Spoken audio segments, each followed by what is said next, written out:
So as we get started with Unit 2, I'm going to take some time to introduce to you the new graph that we're going to be seeing all throughout Unit 2.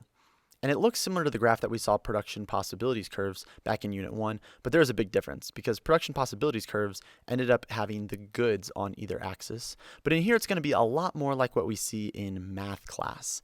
And what we mean by that is, if you've dealt with these in math, you typically have some function. So like y equals f of x. And what we normally do is we have some x. X is an independent variable. It's some number that's going to change, or sometimes we refer to it as our input. We plug that x into this function, and it spits out a y, and that y is sometimes referred to as the dependent variable, or it's our output. And so usually what we see in math is there along our horizontal axis, that x-axis right there, we would see that's our independent variable, or our input, and then our vertical axis, or our y-axis, is the dependent variable. So, for example, say we have y equals 2x, and 2x there is our function. We're going to plug in different x's, and we're going to have different y's that spit out. So you plug in 1 into that function, you get 1 times 2 is 2. And you plug in 2 into that function, you get 2 times 2 is 4. And you guys have done this before. We know we have all these different points, and we can actually plot that entire function, and you can see in this case it's a line, right? Now this is important for us to understand because we're going to see something fairly similar in our class. Now, I want you guys to know is we're not going to actually do anything with functions. I'm not going to give you like what's called a demand function or a supply function.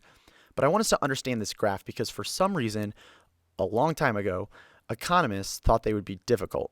And what they did is they switched things around. And here's what I mean by that.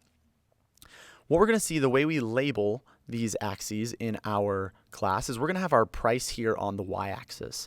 Now, why is that weird?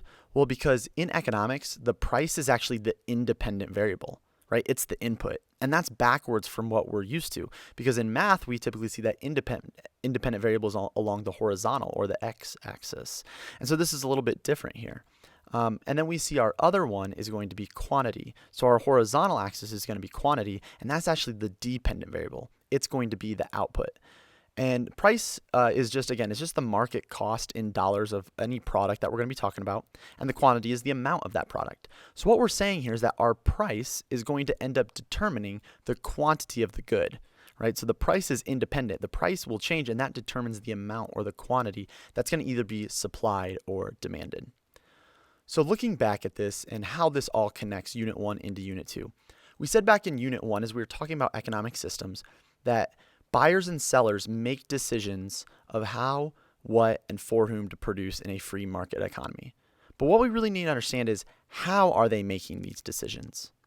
Well, in Unit 2, what we're going to take a look at, and this is going to be the focus of our entire unit, is we want to understand how do buyers and sellers respond to prices, right? Since prices are independent prices, we respond to that. How do buyers and sellers respond to those prices? How do those responses then impact the amount that's going to either be demanded or supplied? And then how does that further impact or further influence prices? And we're going to see all of these, how they're all connected to one another. And really when it comes down to it, this Unit 2, supply and demand, is really the basis for all economics. So you guys are going to see it, I think, in every single unit from here on out. And so it's important that we fully understand what's going on here.